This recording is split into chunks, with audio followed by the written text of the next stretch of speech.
welcome to God's 5 Minutes with Pastor Ed Wilson.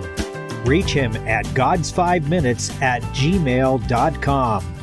Now, here's Ed Wilson with God's 5 Minutes. Hello, friends. O Lord, rebuke me not in thine anger, neither chasten me in thy hot displeasure. Have mercy upon me, O Lord, for I am weak. O Lord, heal me, for my bones are vexed. These are the words David used to open the 6th Psalm. They are important words to us all these millennia later, because just like David was a person, so are we people, and people can fail. Nowhere in the psalm does David name any sin he had committed that brought down God's rod upon him.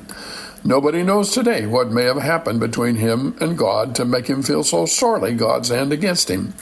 That one fact makes this an excellent message to us all.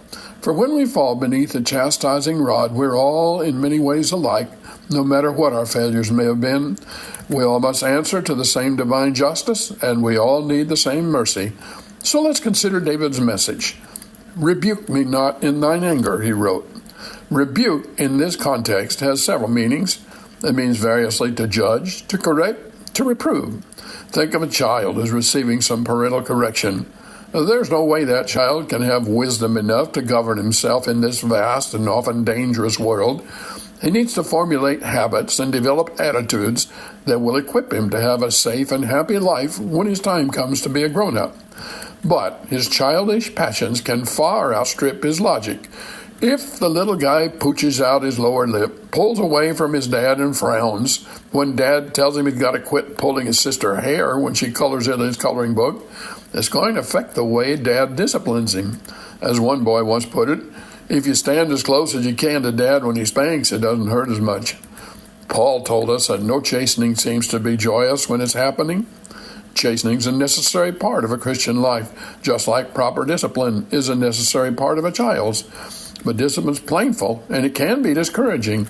When those moments come, we need something that's uplifting to nourish our courage, that we can make the adjustments called for in godly living, and that there will be peace between us and God as we accept his kind, correcting hand.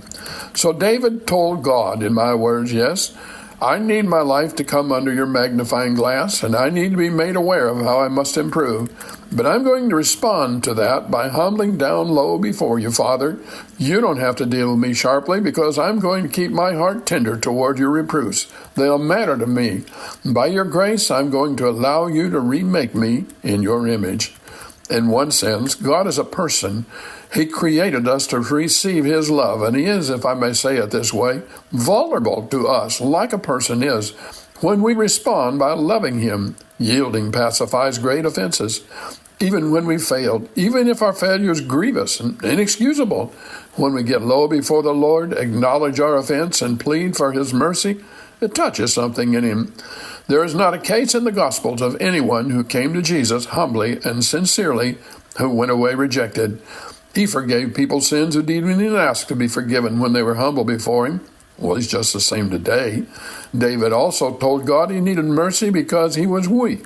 Doesn't that fit us all? Job told God, righteous man that he was, if he had to contend with God, he couldn't answer him 1 of 1,000.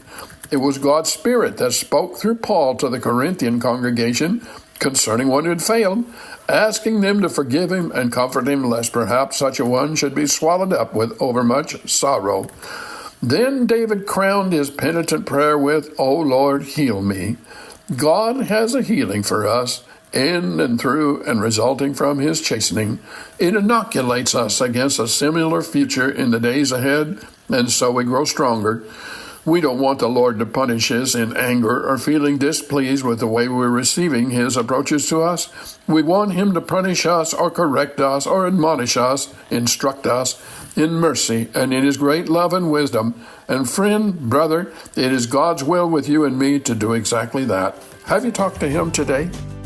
You have been listening to God's 5 Minutes with Pastor Ed Wilson. Reach him by email at godsfiveminutes@gmail.com.